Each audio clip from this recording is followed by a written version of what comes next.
کوہ طور جان کے سائیں جب زمین پر گہرے ہوتے تو اس کے دامن میں چھپا ہوا گاؤں بلال الباز ایک خاموشی سی سانس لیتا۔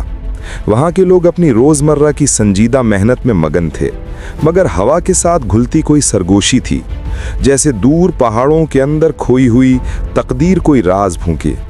اسی بستی میں ایک نہایت عام سی ابتدا سے ایک ایسا نام اٹھا جو جلد دنیا کی شام و سحر بدل دینے پر قادر ہوا: بابک بن عبداللہ خرمی۔ بابک کی کہانی کسی افسانوی جشن یا شاہانہ حاتم بخشی کی کہانی نہیں، بلکہ سنگ رستہ پر پھوٹنے والا ایک پھول تھا، خاکی روٹ میں پنپنے والا خواب۔ اس کا وجود ایک تیلی کے بیٹے کی سادگی سے شروع ہوا، مگر خفیہ واقعات، چور رستوں کی سازشیں اور لوگوں کے دبے دل خواہشات نے اسے وہ مقام عطا کیا جسے تاریخ حیرت سے دیکھتی ہے۔ یہ داستان اقتدار، جنون شہوت اور مذہب و اخلاق کی کھوکھلی شرحوں کا ملاپ ہے، جہاں ایک عام آدمی آہستہ آہستہ آسمان عزت پر چڑھتا ہے اور اسی چڑھائی میں اپنے پیروکاروں کے دل و ضمیر کو بدل کر ایک نئے فرقے کی بنیاد رکھتا ہے۔ ذرا سانس روکو کہ جو کچھ آگے ہے وہ صرف قصہ انسانیت کا نہیں، زمانے کے آئینے میں ہماری کمزوریوں کا بھی عکس ہے۔ بابک کا باپ عبداللہ مدائن کا رہنے والا ایک تیلی یعنی تیل بیچنے والا تھا۔ اس نے آذربائیجان کی سرزمین میں واقع ایک گاؤں بلال الباز میں سکونت اختیار کر لی۔ بابک کا باپ اپنی جوانی کے دنوں میں تیل کے برتن پیٹھ پر رکھ کر رستاق کے دیہات میں تیل بیچا کرتا تھا۔ اسی دوران اس کی ایک عورت سے آشنائی ہوئی اور یہ ناجائز تعلق کافی عرصے تک جاری رہا۔ ایک دن اس عورت کے گاؤں کی چند عورتیں اپنی بستی سے باہر نکلی تھیں۔ راستے میں پیاس لگنے پر وہ ایک چشمے پر گئیں۔ وہاں سے انہیں کسی کے گانے یا ترنم کی آواز سنائی دی۔ جب وہ قریب پہنچیں تو دیکھا کہ وہی تیلی اس عورت کے ساتھ موجود ہے۔ دونوں شراب پی رہے تھے اور رنگ رلیوں میں مصروف تھے۔ عورتیں اچانک ان پر جا پہنچیں۔ تیلی وہاں سے بھاگ گیا، مگر اس عورت کو انہوں نے بالوں سے پکڑا، گھسیٹتے ہوئے گاؤں لے گئیں اور پورے گاؤں کے سامنے اسے ذلیل کرایا۔ کچھ عرصے بعد وہی تیلی اس عورت کے باپ کے پاس گیا اور نکاح کی درخواست کی۔ باقاعدہ نکاح کے بعد بابک کی پیدائش ہوئی۔ اس طرح جن مورخوں نے بابک کو ولد الزنا کہا ہے، انہوں نے غلطی کی ہے، کیونکہ بابک کی پیدائش نکاح کے بعد ہوئی تھی۔ بابک کی پیدائش کے کچھ عرصے بعد اس کا باپ کوہ سبلان گیا، جہاں وہ مارا گیا۔ اس کے بعد بابک کی ماں نے دایا گری کا کام شروع کر دیا۔ جب بابک کچھ بڑا ہوا تو گائیں ترانے پر نوکر لگ گیا۔ جب وہ تقریباً 10 سال کا تھا، ایک دن دوپہر کے وقت اس کی ماں چراغاہ میں اس کے پاس گئی۔ دیکھا کہ بابک درخت کے نیچے سویا ہوا ہے اور کپڑا ہٹ جانے سے کچھ بدن ننگا ہو گیا ہے۔ جب وہ قریب گئی تو حیران رہ گئی۔ بابک کے سر اور سینے کے بال خون آلود تھے۔ اس نے بیٹے کو جگایا تو وہ فوراً سیدھا کھڑا ہو گیا، مگر اب اس کے جسم پر خون کا کوئی نشان باقی نہ تھا۔ ماں نے بعد میں کہا، میں نے اس دن سمجھ لیا تھا کہ میرا بیٹا ایک دن بڑا مقام حاصل کرے گا۔ کچھ سال تک مویشی چرانے کے بعد بابک رستاق کے رئیس شبل بن منقی ازدی کے پاس ملازم ہو گیا۔ وہیں اس نے شبل کے غلاموں سے تنبورہ بجانا بھی سیکھا۔ اس کے بعد وہ رستاق چھوڑ کر تبریز چلا گیا، جہاں 2 سال تک محمد بن رواد ازدی نامی ایک رئیس کے ہاں نوکری کرتا رہا۔ پھر اپنی ماں کے پاس بلال الباز واپس آ گیا۔ اس وقت بابک کی عمر 18 سال تھی۔ ترجان کے پہاڑوں میں ایک قصبہ تھا جس کا نام بز تھا۔ اسی سلسلہ کوہ میں 2 رئیس حکمران تھے جو باہم رقیب تھے۔ ایک کا نام ابو عمران اور دوسرے کا جاویدان بن سرق تھا۔ کوہ بز کی ملکیت کو لے کر ان کے درمیان ہمیشہ جھگڑے رہتے۔ دونوں کی دل کی تمنا یہی تھی کہ وہ اس سرزمین سے اپنے حریف کو نکال کر اکیلے ہی ریاست کے مالک بن جائیں۔ گرمیوں میں اکثر وہ ایک دوسرے کے خلاف برسر پیکار رہتے، مگر جب موسم سرما آتا اور برف پڑنے لگتی تو مجبوری میں لڑائی رک جاتی اور دونوں اپنے اپنے ٹھکانے لوٹ جاتے۔ ایک سال جاویدان اپنے ساتھ 2000 بکریوں کا ریوڑ لے کر بز سے شہر زنجان کی طرف روانہ ہوا، جو قزوین کی سرحد کے نزدیک ہے۔ وہاں بکریاں بیچ کر وہ دوبارہ بز کی طرف لوٹا۔ راستے میں جب موضع بلال آباد پہنچا تو سخت برف باری ہوئی اور سفر رکنا لازم ہوا۔ موضع کے ایک انسان نے جاویدان کو ایسی جگہ بتائی جہاں چند روز قیام ممکن تھا، اور وہ اسے بابک کی ماں کے گھر لے آیا۔ بابک اور اس کی ماں نے جاویدان کی بڑی خوشامد اور خیر مقدمی کی۔ जावेदान जब वहां मुकीम रहा तो बाबक ने अपनी खिदमत से उसे बहुत राजी किया। रवानगी के वक्त जावेदान ने बाबक की मां से कहा, अगर तुम अपना बेटा मेरी मुलाजिमत में दे दो तो मैं इसे माहाना 50 दरहम दूंगा। दरहम तकरीबन 4 आने के बराबर होता था।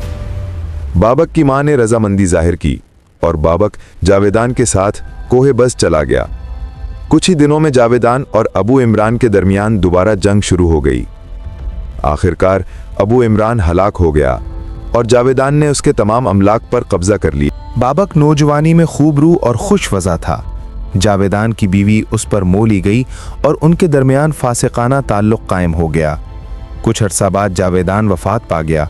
मरने की खबर के आने से पहले रात के अंधेरे में जावेदान की बीवी ने बाबक से कहा कि जावेदान मर चुका है और वो चाहती है कि बाबक हुकूमत संभाले और वो बाकायदा उससे शादी कर ले।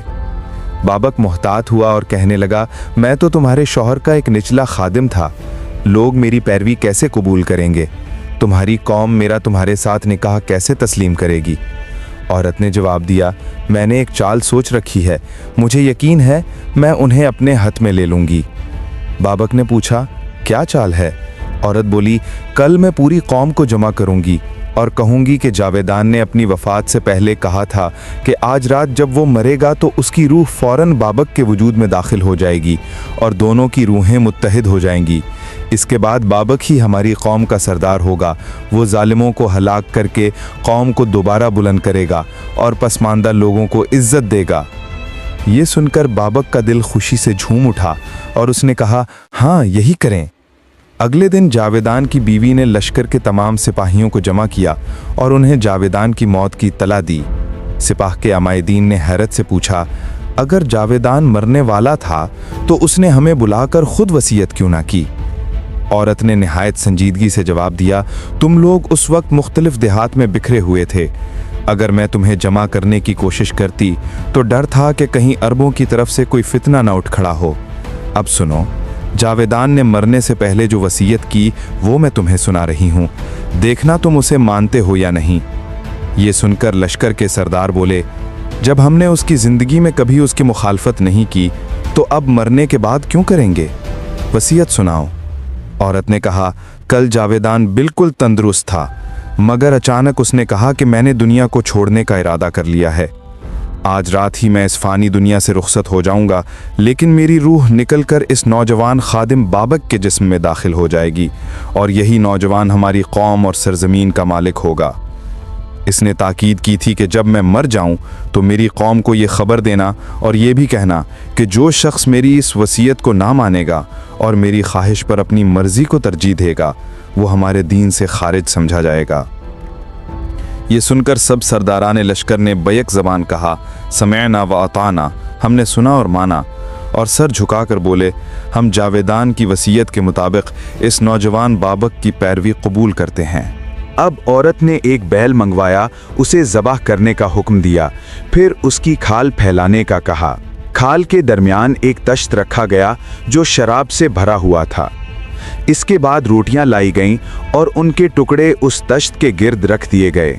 फिर औरत ने ऐलान किया, हर आदमी एक एक करके आगे आए, खाल पर पांव रखे, रोटी का टुकड़ा उठाए, उसे शराब में भिगोकर खाए और कहे, ए बाबक की रूह, मैं तुझ पर वैसा ही ईमान लाता हूँ जैसा कि पहले जावेदान की रूह पर ईमान लाया था। फिर बाबक के सामने जाकर उसका हाथ चूमे और बैत करे। तमाम हाजिरीन ने यही किया। इसके बाद उन्हें खाना खिलाया गया और फिर शराबो अशरत की महफिल सजाई गई। अब सिर्फ निकाह की रस्म बाकी थी। जावेदान की बीवी ने बाबक को अपने फर्श पर बिठाया, अपना कीमती लिबास मंगवाया, खुद को दुल्हन की तरह आरास्ता किया और निकाह की रस्म खुद ही अदा करने लगी। उसकी शराबे वसल ने बाबक को पहले ही मस्तो बेखुद कर रखा था और उसके हुस्नो शबाब ने बाबक के दिल में आग लगा दी थी। आखिरकार निकाह यूं मुकम्मल हुआ कि औरत ने एक गुलदस्ता मंगवाया और उसे बाबक के हाथ में दे दिया। बस यही उनके नज़दीक निकाह की रस्म थी। माखज़ किताब क़मरुस्ता लाइन नदीम। ये जाहिर होता है कि जावेदान और उसके पैरोकार दीन मज़दक यानी मजूसियत के मानने वाले थे। उस वक्त बाबक का उरूज अपनी पूरी बहार पर था। देखो कैसे एक मामूली सा नौकर आसमाने अजमत पर जलवागर हो गया। उसकी शोहरत आसमानों तक पहुंची और वो खुद को बहुत बुलंद मर्तबा समझने लगा। इब्तदा में वो इस्माइली था, फिर मज़दकी हो गया और आखिरकार एक नया फ़िरक़ा कायम कर दिया गया जिसे लोग बाबकिया, खर्रमिया, समैया या हरमिया के नामों से याद करने लगे। इब्तदा में वो यही कहता रहा कि उसमें जावेदान की रूह नाजिल हुई है। फिर उसने ये दावा किया कि खुदा की रूह भी उसके अंदर हलूल कर गई है।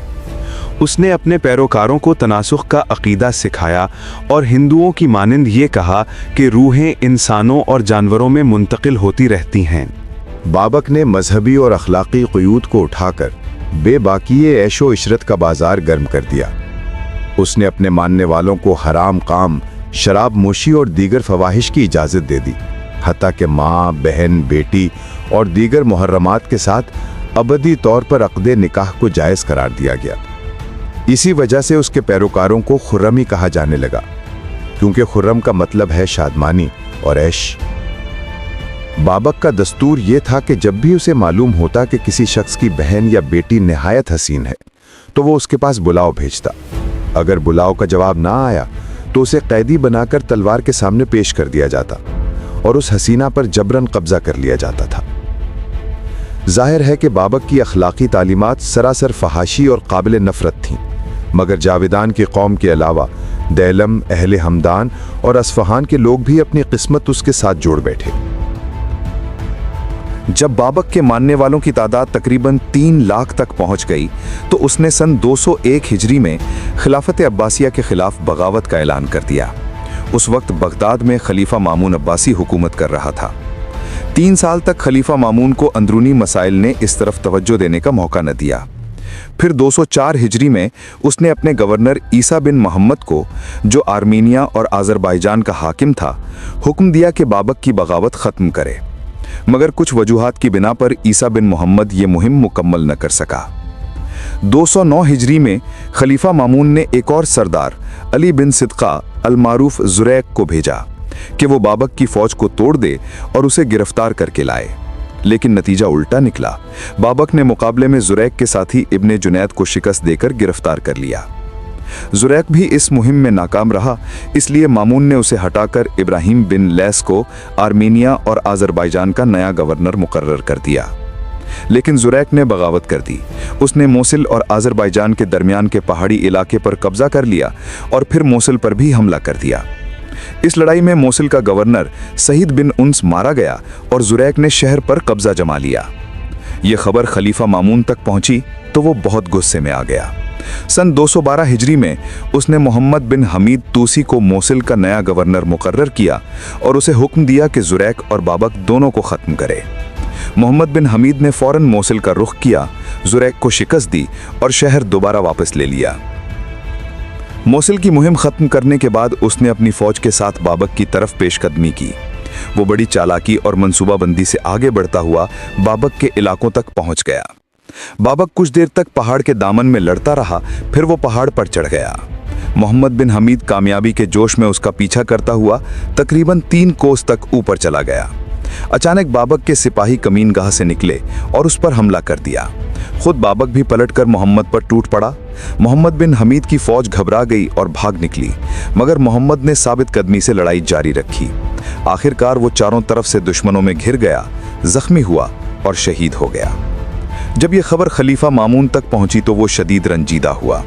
बाबक की बगावत और उसकी फतूहात ने खलीफा को बहुत गुस्सा दिलाया, मगर किस्मत ने उसे मजीद कोई कदम उठाने का मौका न दिया और कुछ ही अरसे बाद खलीफा मामून दुनिया से रुखसत हो गया।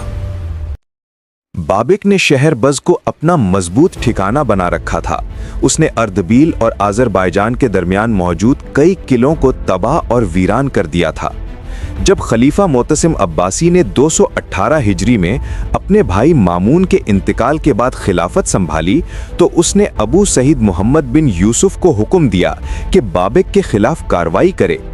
अबू सईद ने वो तमाम किले दोबारा तामीर किए जिन्हें बाबक ने बर्बाद किया था। उसने उन्हें फौज, हथियारों और अनाज से मजबूत बना दिया। इसी दौरान बाबिक के सिपाहियों के एक दस्ते ने इन इलाकों पर रात के वक्त अचानक हमला किया, लेकिन अबू सईद ने फौरन उनका पीछा किया। उसने न सिर्फ लूटा हुआ माल वापस लिया, बल्कि बेशुमार बाबिकी सिपाहियों को कत्ल किया और कईयों को गिरफ्तार भी कर लिया। फिर उसने मकतूलों के सर और कैदियों को एक रिपोर्ट के साथ खलीफा मोतसिम के पास भेज दिया।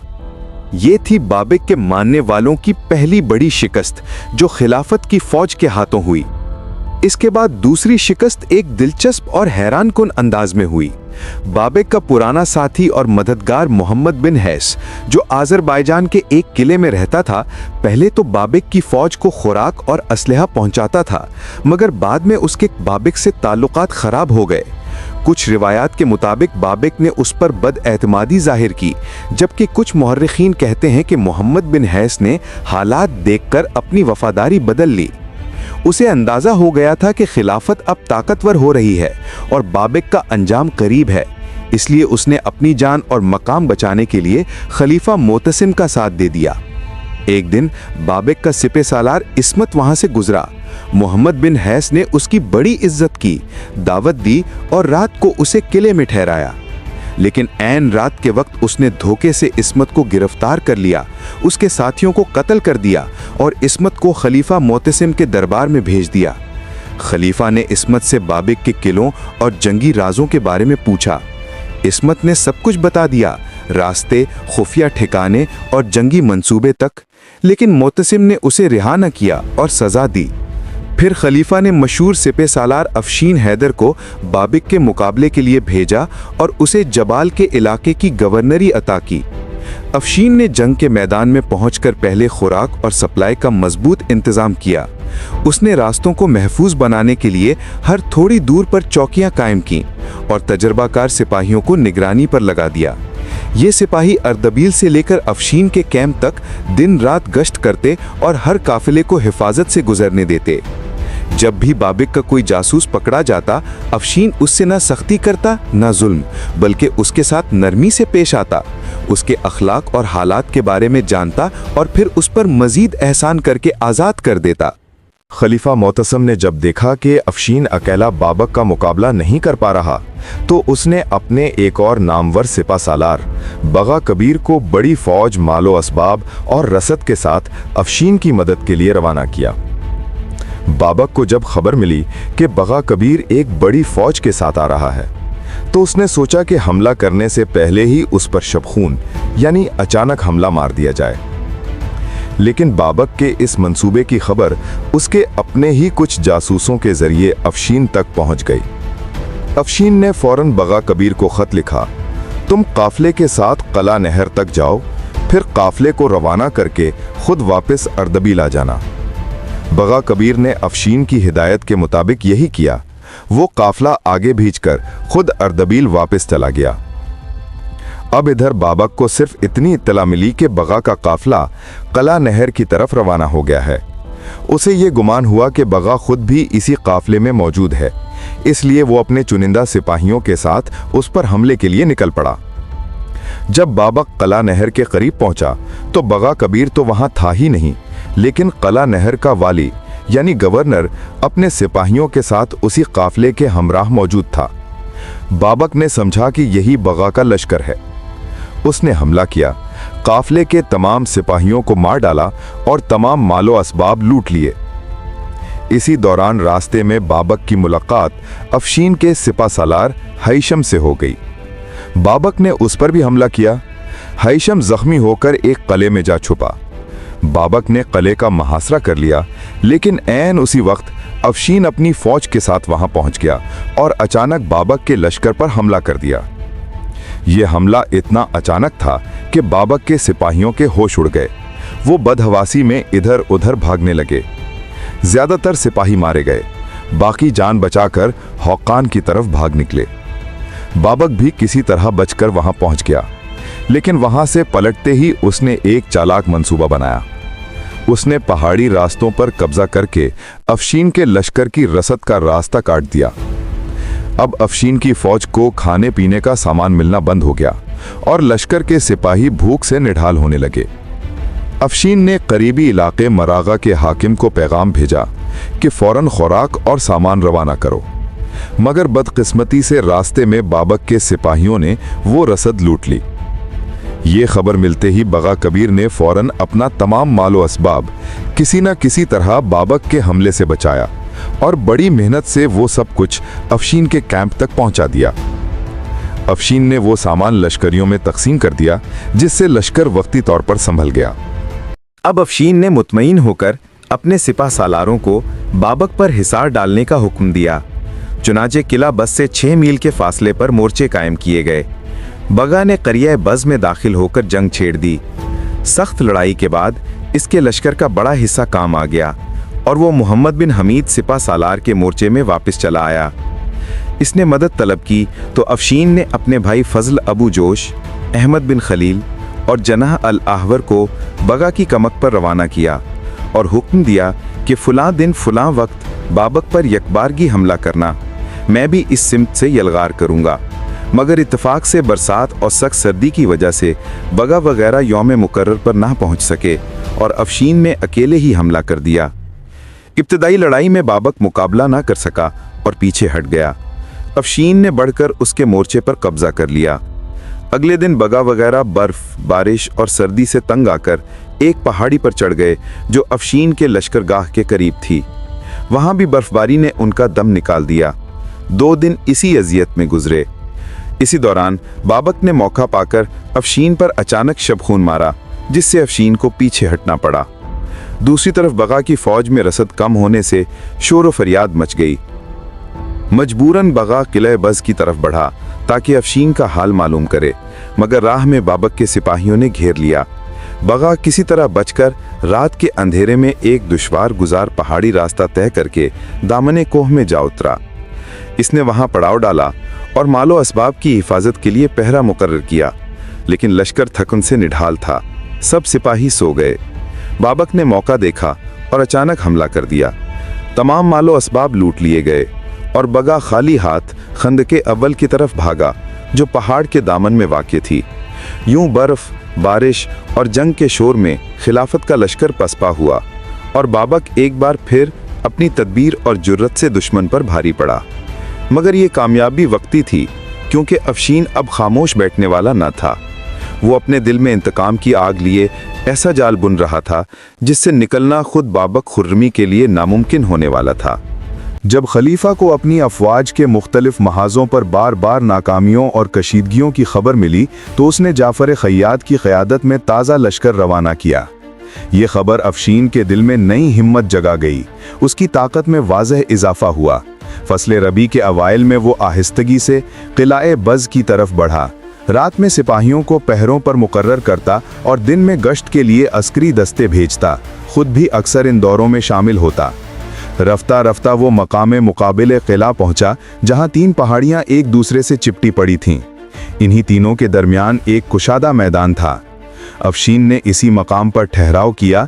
एक मखसूस रास्ता छोड़कर बाकी तमाम रास्ते पत्थरों और रुकावटों से बंद करा दिए। इन्हीं पहाड़ियों के साए तले बाबक का लश्कर भी मौजूद था। अफशीन रोज़ाना नमाज फज्र के बाद नक्कारा बजवाता। वो सदा थी जो उसके सिपाहियों को तैयार करती और जब तक झड़प जारी रहती नक्कारा तानता, और जब जंग को रोका जाता नक्कारा बंद कर दिया जाता। अगर पेशकदमी का इरादा होता तो दर्राए कूह पर एक दस्ता तैनात करके कुदरती किले की हिफाजत मजबूत की जाती। बाबक ने भी हिकमत अमल अपनाई थी। जब अफशीन हमला आवर होता तो चंद चालाक अफवाज कमीनगाह से बाहर लाकर रुख मुड़वाती, जबकि बाकी सिपाह कमीन में डटे रहते। अफशीन ने कई मरतबा तजस्सुस किया, मगर उस कमीन का राज खुल न सका। वो उमूमन जाफर खैयात, अहमद बिन खलील और अबू सईद को हर एक को 3-3 दस्ता देकर मैदान कारजार भेजता और ख़ुद किसी बुलंद मकाम पर बैठकर मार्के का मंजर देखता। वहाँ से किलाए बज़ और उसके सराय बखूबी दिखाई देते थे। नमाज ज़ुहर के बाद वो मुराजअत करता और उसकी वापसी पर अफवाज तरतीबवार मैदान से पीछे हट जाती। ये तवील महाज आराई बाबक को बेचैन कर गई। एक रोज़ मामूल के मुताबिक लश्कर इस्लाम वापस हुआ और इत्तेफाकन जाफर खैयात पीछे रह गया। बाबक का लश्कर मैदान खुला समझकर किलाए बज़ से बाहर निकल आया तो जाफर ने फ़ौरन हमला किया और ज़ूरे आवाज़ से अपने सिपाहियों को पुकारा। झड़प फिर से भड़क उठी। जाफर की फौज में अबू दुल्फ के साथ एक गिरोह मुतव्वा यानी रजाकार भी शामिल थे। ये रजाकार इस जोशो जज्बे के साथ आगे बढ़े कि देखने वालों को लगा ये लोग किले पर कमंद डाल देंगे। जैसा कि सूरत हाल संगीन होती गई, जाफर ने अफशीन से 500 तीर अंदाजों की गुजारिश की, मगर अफशीन ने ठहर कर कहा कि इमदादी लश्कर का इंतज़ार मत करो, बल्कि जहाँ तक मुमकिन हो संभल कर तदबीरी अंदाज में पीछे हटो। जंग का रुख खतरनाक बनता जा रहा है। इसी असना में वो मुतव्वा मुजाहिद किला बज़ तक पहुँच गए। मैदान जंग फरीक़ैन के शोर गुल से गूंज उठा। कमीनगाह में छिपे बाबक के सिपाही जब जान गए कि दुश्मन किले के दरवाजे तक पहुंच चुका है तो छुपकर नहीं रहे और बाहर निकल आए। तब अफशीन को किला बज़ का राज और कमीनगाह का पूरा मुअम्मा आयान हो गया। लड़ाई तूल पकड़ चुकी थी, दोनों तरफ के जंगजू थक चुके थे और सूरज आहिस्तगी से किनारे मगरिब की तरफ झुक रहा था। जाफर आहिस्तगी से अपने मोर्चे की तरफ लौटने लगा। मगरिब होते होते मार्का बा आहिस्तगी रुक गया और हर हरीफ अपनी क़यामगाह की तरफ लौट गया। जाफर नमाज मगरिब के बाद अफशीन के पास आया। अफशीन ने इस पर नाराज़गी जाहिर की कि वो हुक्म अमीरुल मोमिनीन के खिलाफ उजलत में कदम उठा रहा है। जाफर ने भी अपने गमो मलाल का इजहार किया कि इमदाद क्यों नहीं पहुंचाई जा रही। बहस व तमहीज़ के बाद दोनों ने अपने दलाइल पेश किए और सफाई हो गई। तलखी के बाद इत्तेफाक बहाल हुआ। रज़ाकार मुजाहिद जब हाजिर खिदमत हुए तो क़िल्लत रसद व मसारिफ की शिकायत लेकर आए। अफशीन ने सख्त मगर सीधी बात कही, जो शख्स कह तो तंगदस्ती और भूख की आजमाइश बर्दाश्त कर सके वो हमारे साथ रहे, वरना अपना रास्ता ले। लश्कर अमीरुल मोमिनीन में बफज़ले इलाही बहुत से जंगजू मौजूद हैं। रज़ाकार इल्तिजा करते कि हम एकदम किला बज़ फतह कर सकते हैं, मगर रस्मी तातुल हमें सवाब जहाद से महरूम रख रहा है। अगर हुक्म हमला हो तो हम दुश्मन को अपनी तलवारों की चमक दिखा देंगे। ये बातें जब जासूसों ने अफशीन तक पहुंचाईं तो उसने मुजाहिदीन को बुलवा कर तसल्ली दी और अलसबा जंग का हुक्म जारी किया। जब रज़ाकारों ने धावा देने का अज़्म जाहिर किया तो अफशीन ने खुद भी हमले का वादा किया और उन्हें खातिर सेर माल व असबाब, पानी, खुराक और हथियार फराहम किए। जख्मियों को ले जाने के लिए खच्चरों पर महमिलें ठहरा दी। जाफर को भी हुक्म दिया गया कि वो उसी मोर्चे की तरफ बढ़े जहां कल जंग रुकी थी। दूसरे रोज़ अलसबा अफशीन व तीर अंदाजों, निफात और नामवर जंग आजमाओं को चुनकर एक मजबूत दस्ता मुरत्तब किया और रज़ाकारों को साथ लेकर मैदान जंग में जलवागर हुआ। बाबक के लश्कर ने किले से तेज़ तीरबारी शुरू कर दी। जाफर की फौज हीला व फहम से दिफा करती हुई फसीलों तक पहुंची और कमाल जुरत व इस्तिक़लाल से दरवाज़ा बज़ तक पहुंचकर करीबन चढ़ाई शुरू कर दी। दोपहर गुजरी तो अफशीन ने हस्बे ज़रूरत खुराक व पानी भेजा और दीवारों को तोड़ने के लिए फावड़े, कुदालें और दीगर आलाते हर्ब रवाना किए। बाबक ने जब ये मंजर देखा तो किले का दरवाज़ा खोलकर खुद बाहर निकला और पूरे ज़ोर से रज़ाकारों पर हमला आवर हो गया। कुछ घड़ियों तक मैदान एक हलाकत खेज कशमकश रहा। कभी बाबक का लश्कर रज़ाकारों को फसील से पीछे धकेल देता था और कभी रज़ाकार शुजात से गुजरकर किले के अंदर घुसा देते थे। आखिरकार शाम ने अपना स्याह चादर फैलाई और रात ने आफताब को छुपा लिया। अफशीन ने अपने लश्कर को मुराजत का हुक्म दिया। दोनों हरीफ अपने मोर्चों को लौट गए। इस मार्के के बाद हर तरफ एक अजीब सी मायूसी छा गई। ना फतह की यकीन दहानी, ना मुकम्मल शिकस्त, और बहुत से रज़ाकार अपने शहरों को लौट गए, दिलों में जंग की तलखी और अपनी जुरात का सुकूत लिए। 2 हफ्ते के बाद अफशीन ने दोबारा जंग की तैयारी शुरू कर ली। लश्कर को 4 हिस्सों में तकसीम किया गया। एक हिस्सा जिसमें 1000 तीरंदाज शामिल थे, आधी रात को उस पहाड़ी की तरफ रवाना किया गया जो किला बिज़ के करीब थी और जिसके दामन में बाबक का नामी सिपा सालार आज़ीन सफ़ आरा बैठा हुआ था। उन्हें हुक्म दिया गया कि जब जाफर बिज़ की तरफ पेश कदमी करे तो फ़ौरन बाबक के लश्कर पर धावा बोल दिया जाए।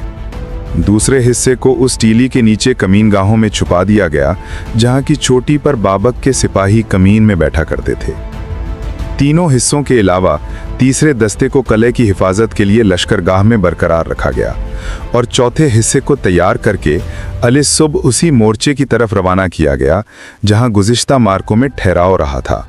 जाफर खियात जुनैद नामी अफसरों के साथ उस पहाड़ी की जाने बढ़ा जिसके दामन में आज़ीन ने सफ़ आराई की थी। आज़ीन ने जाफर के बढ़ते ही तीर बरसाने शुरू किए तो जाफर ने भी जवाबन तुर्की ब तुर्की चलाया। दूसरी तरफ पहाड़ी की चोटी पर बैठे तीरंदाज जिन्होंने निस्फ शब से हमले की महादाराई सजा रखी थी, आज़ीन पर तीरों की बारिश कर दी। आज़ीन दोनों जानिब से ताबो तब से आजिज हो गया और वादी की तरफ भाग निकला। तभी दूसरे कमीन गाहों ने अपने निशाने से उसका इस्तकबाल किया और उस पर नई छाला मारी। बाबक ने जब जंग का रुख बिगड़ता देखा तो अफशीन से इल्तिजा की कि मुझे फ़कत इतनी मोहलत दे दो कि मैं अपने अहलो अयाल को एक महफूज मकाम पर मुंतकिल कर सकूं, फिर क़िले बिस की चाबियां तुम्हारे हवाले कर दूंगा। अफशीन अभी पासुख में खैर या शर कहने से कासिर था कि इसी असना में खुशखबरी पहुंची। असाकिर इस्लाम ने क़िले बिस पर कब्ज़ा कर लिया था और खलीफा मुस्लिमीन का झंडा उसके बुलंद मीनारों पर लहरा रहा था।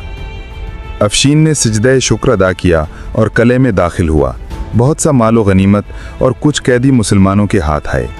बाबक ने अपने अहलो अयाल को कबल वक्त मुंतकिल कर दिया था और जहाँ तक मुमकिन था मालो असबाब साथ लेकर भाग निकला। अफशीन ने मलूक आर्मीनिया को बाबक के फरार की इत्तला भेजी और उसकी गिरफ्तारी की ताकीद की। रिपोर्ट में आया कि बाबक एक ऐसी वादी में दाखिल हुआ है जिसका एक किनारा आज़रबाईजान से मिलता है और दूसरा आर्मीनिया तक फैला हुआ है। अफशीन ने चंद अफराद उसकी गिरफ्तारी के लिए मुकर्रर किए, मगर घने दरख्त और टीलों ने बाबक को उन निगाहों से छुपा रखा था। इसी दौरान खलीफा मोतसिम ने बाबक को अमान देने का हुक्म भेजा। अफशीन ने यह फरमान बाबक के एक साथी जो अमन का ख्वाहिशमंद था के ज़रिए पहुंचाया ताकि बाबक इत्मीनान से इस अमान नामे का मुताला कर सके, मगर बाबक ने परवाने की तरह अमान नामा देखकर खुश होने की बजाय गुस्से में आकर अफशीन के 2 सिपाहियों को कत्ल कर डाला और अपनी बीवी, भाई और माँ को लेकर अज़्म जुर्अत के साथ आर्मीनिया की तरफ निकल खड़ा हुआ। बख्त की तल्ख गर्दिश ये हुई कि फरार के दौरान उसकी नक्लो हरकत उन मुहाफिजीन की नज़र में आ गई जो उसकी गिरफ्तारी के लिए मुकर्रर किए गए थे। एक मुहाफिज ने अपने सरदार अबू सफ़ा से इत्तला दी कि बाबक भागा जा रहा है। अबू सफ़ा ने फौरन एक चश्मे के मकाम पर घेरा तंग कर दिया। बाबक खुद सवार होकर कहीं निकल गया, मगर उसकी माँ और भाई पकड़े गए और अफशीन के हुजूर भेज दिए गए।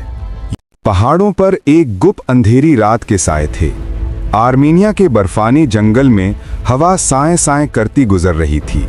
बाबिक एक ऊंची चट्टान के साए में बैठा था। उसके कपड़े गर्द आलूद थे, आंखों में थकन, मगर चेहरे पर गुरूर अब भी जिंदा था। उसने 20 साल तक खिलाफते अब्बासिया के लश्करों को शिकस्त पर शिकस्त दी थी, मगर आज वो तन्हा था। बाबिक आसमान की तरफ देखकर, ऐ वक्त, तूने मेरा साथ नहीं दिया, मगर मैंने भी तेरे आगे सर नहीं झुकाया। साथियों में थकन और भूख आम हो चुकी थी। ज़ादे राह खत्म हो गया। एक वफादार साथी कुछ सिक्के लेकर नीचे वादी की तरफ खाने की तलाश में नीचे गया। बाबिक ने जाते हुए उसके कंधे पर हाथ रखा। बाबिक ने कहा, एहतियात से जाना, अब हर पत्थर के पीछे दुश्मन छुपा बैठा है। मगर किस्मत को कुछ और मंजूर था। गांव में एक पुलिस अफसर सहल बिन साबात ने उस आदमी को देख लिया। चाल, लबास और घबराहट देखकर फौरन पहचान गया कि ये कोई आम आदमी नहीं। अफसर ने फौरन अपने सिपाहियों को इशारा किया और नर्म लहजे में उससे बात करने लगा। सहल, कहाँ से आए हो? ये सिक्का कहाँ से मिला?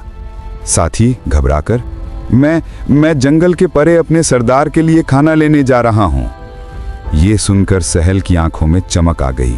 वो जान गया कि शिकार खुद चलकर जाल में आया है।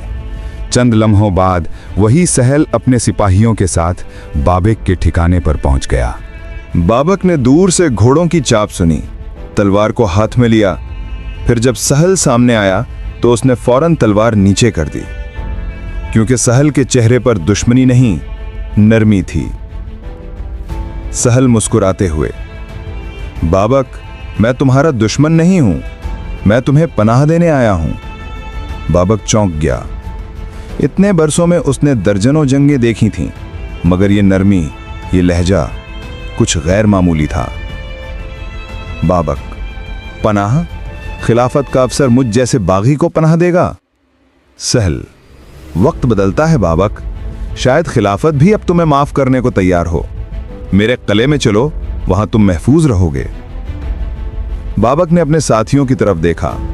भूख और थकन सबके चेहरों पर लिखी थी। दिल में लम्हे भर को ख्याल आया कि शायद वाकई अब जंग का वक्त खत्म हो चुका। वो मान गया और यही उसकी जिंदगी की सबसे बड़ी भूल थी। रात गहरी हो चुकी थी। बाबक और उसके चंद साथी सहल के साथ किले में दाखिल हुए। किले की फिजा पुरसुकून थी, मगर बाबक के दिल में एक अनजाना सा बोझ उतर रहा था। बाबक ने आहिस्ता से अपने साथी से कहा, कभी कभी दुश्मन तलवार से नहीं, वादे से मार देता है। अगली सुबह सहल ने कहा कि बाहर चलते हैं, शिकार खेलने का इरादा है, थोड़ी हवा खा लो, दिल बहल जाएगा। बाबक तैयार हुआ। वो हंसा भी, जैसे बरसों बाद जिंदगी की हल्की सी खुशबू महसूस की हो, मगर वो खुशबू धोखा थी। जब वो मैदान में पहुंचे तो चारों तरफ से शोर बुलंद हुआ। छुपे हुए सिपाही निकल आए, तलवारें चमकी, नेज़े लपके। एक लम्हे में हर तरफ लोहे की झनकार गूंजने लगी। बाबक ने गुस्से से कहा, सहल ये क्या है? तुमने वादा किया था। सहल ने सख्त लहजे में कहा, वादे भी जरूरत के मुताबिक बदल जाते हैं। मैंने तुम्हें नहीं, अपनी किस्मत को बेचा है। बाबक ने खंजर निकाला, लड़ने की कोशिश की, मगर तादाद ज्यादा थी। सिपाही उस पर टूट पड़े, जंजीरें उसके हाथों में डाल दी गईं। बाबक ने सांस फूलते हुए कहा, तुम मुझे कैद कर सकते हो, मगर मेरा नाम नहीं मिटा सकते। मेरी कहानी तुम्हारे महलों की दीवानों से भी ऊंची गूंजेगी। सिपाही खामोश रहे। सहल ने पीछे हटते हुए कहा, बाबक, तुमने 20 साल खिलाफत को सताया, अब तुम्हें खिलाफत के दरबार में जवाब देना होगा। यूं वो शख्स जो 20 साल तक तख्ते बगदाद के लिए खौफ की अलामत बना रहा, धोखे के एक लम्हे में गिरफ्तार कर लिया गया, मगर उसकी आंखों में अब भी वही चमक बाकी थी, जैसे वो कह रहा हो, मैं हारा जरूर हूं मगर झुका नहीं। अफशीन ने सहल को इनाम दिया, 1 लाख दिरहम और खिलत फाखिरा। बाबक का भाई अब्दुल्ला, जो लंबी मुद्दत से कैद में था, को भी अफशीन के हवाले कर दिया गया। दोनों भाई एक ही कमरे में रख दिए गए। अफशीन जब बाबक को लेकर सामरा रवाना हुआ तो रास्ते भर अजब मंजर था। हर शहर, हर किले में उसका इस्तकबाल होता। खलीफा मोतसिम ने खुद हुक्म दिया था कि हर मंजिल पर अफशीन को खिलत और इनाम दिया जाए। काफले में आगे झंडे लहरा रहे थे, दरमियान में अफशीन एक अरबी घोड़े पर और पीछे जंजीरों में जकड़ा हुआ बाबक, चेहरे पर जख्म मगर आंखों में गुरूर। रास्ते में एक सिपाही ने दूसरे से कहा, सिपाही 1, ये वही बाबक है जिसने 20 साल तक खिलाफत को चैन से बैठने ना दिया? सिपाही 2, हाँ, मगर देखो अब जंजीरों में है, वक्त सबको झुका देता है। बाबक ने सुन लिया, मुस्कुरा कर बोला, वक्त सबको झुकाता है मगर कुछ को मिटाने के बाद भी याद रखता है। अफशीन ने उसकी तरफ देखा, एक लम्हे के लिए दोनों की नजरें मिलीं और कहा, बाबक, तू अगर मेरे साथ होता तो शायद तारीख बदल जाती।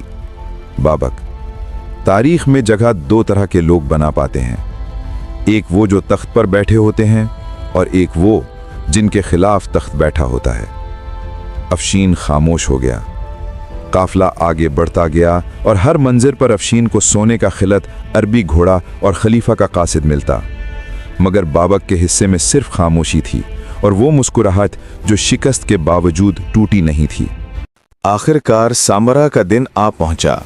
खलीफा मोतसिम तख्त पर बराजमान था। दरबार में उमरा, सरदार, काजी और सिपाही सब मौजूद थे। अफशीन दाखिल हुआ, सर झुकाए मगर चेहरे पर फख्र।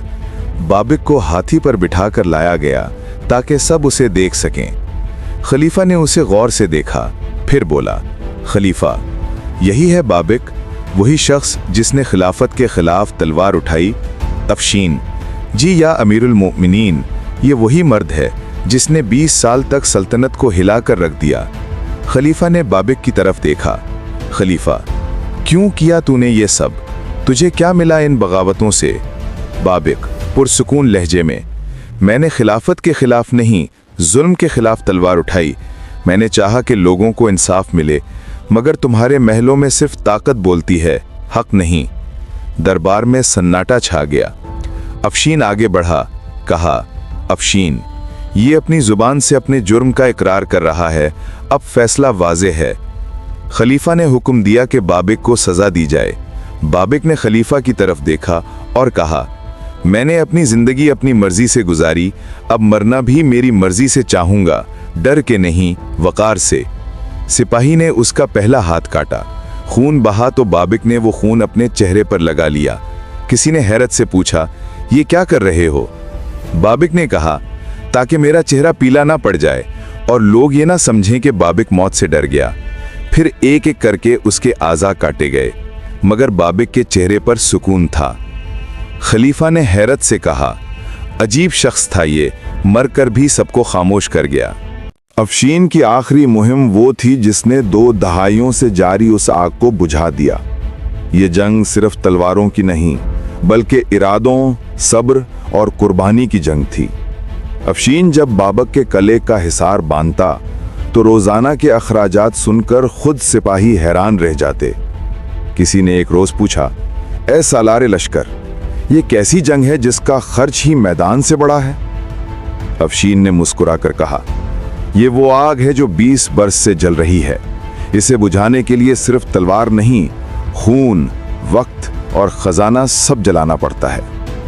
इस मुहिम में अफशीन रोजे जंग में 10,000 दिरहम और दने आराम में 5,000 खर्च करता, लेकिन उसे दौलत की परवाह न थी, क्योंकि हर दिरहम के बदले एक जख्म कम हो रहा था और हर जख्म के बदले एक रूह आज़ादी पा रही थी। बाबक का फितना 20 साल तक कायम रहा। इन बरसों में जमीन ने लाशों का बोझ उठाया, आसमान ने खून की सुर्खी देखी और तारीख ने गवाही दी कि 2 लाख से जायद मुसलमान इस जंग में शहीद हुए। हर शहादत एक फरियाद थी, हर फरियाद एक वादा कि ये जुल्म आखिर मिट कर रहेगा। जब जंग खत्म हुई तो 7,000 से जायद औरतें और बच्चे बाबक के जुल्म से आज़ाद कराए गए। उन्हें बगदाद लाया गया, एक वसी अहाते में रखा गया, जहां एक एक औरत के पास कोई न कोई दर्दनाक कहानी थी। एक सिपाही ने रोते हुए कहा, हमने ये जंग जमीन के लिए नहीं, इन मासूम चेहरों के लिए लड़ी थी। एक और ने आसमान की तरफ देखकर कहा, ऐ खुदा, अगर ये तेरा इंसाफ है तो हमें सब्र भी दे कि हमने बहुत कुछ खोया है मगर बातिल को मिटा दिया है। खलीफा के हुक्म पर हर कैदी को उसके वारिस के हवाले किया गया और बगदाद की गलियों में पहली बार सुकून उतरा। लेकिन अफशीन जानता था, यह सुकून वक्ती है, क्योंकि जुल्म का निशान चाहे मिट भी जाए, उसकी यादें सदियों तक जिंदा रहती हैं। साल गुजरते गए, मगर बाबक के मानने वाले कुछ इलाकों में अब भी मौजूद रहे। उनके दिलों में बगावत की वो चिंगारी अब भी बुझी न थी। अल्लामा इब्ने जौजी के ज़माने तक ये बाबकिया नामी जमात कायम रही। उनके बारे में मशहूर था कि साल में एक रात वो जमा होते, चराग गुल कर देते और बदकिरदारी को शिकार का नाम देते। किसी आलिम ने इस मंजर को देखकर अफसोस से कहा, यही वो अंधेरा है जो इल्म के बुझने से फैलता है। जब इंसान किताब से दूर और ख्वाहिश के करीब हो जाए तो चिराग बुझ जाते हैं और दिल अंधेरे में खो जाते हैं। यूं बाबक की मौत के साथ एक फितना तो खत्म हुआ, मगर उसकी कहानी, उसके गुनाह और उसके अंजाम की गूंज सदियों तक तारीख के औराक में गूंजती रही। यूं बाबा खुर्रमी का बाब बंद हुआ। वो शख्स जो 2 दहाइयों तक सल्तनत अब्बासिया के लिए ख्वाब नातमाम बना रहा, आखिर अपने ही गुरूर, अपनी ही सोच के बोझ तले दब गया। वक्त ने उसके फितने को मिटा दिया, मगर उसके अंजाम ने यह सच लिख दिया कि जो तलवार इंसाफ के खिलाफ उठे वो आखिरकार अपने ही वार से कट जाती है। सामरा के मैदान से उठती हुई गर्द में एक अहद खत्म हुआ और तारीख ने नया सफ़ा खोला। ये थी बाबा खुर्रमी की कहानी। एक ऐसा बाप जिसने बगावत को ईमान समझा और अंजाम में खुद अपनी सच्चाई का कैदी बन गया। मगर तारीख यहीं ख़त्म नहीं होती, क्योंकि एक और दास्तान है, एक और किरदार जिसने वक्त के सीने पर अपनी मोहर छोड़ दी। देखते रहिए पास बाने हरम, जहां हर कहानी सिर्फ तारीख नहीं, एक पैगाम है।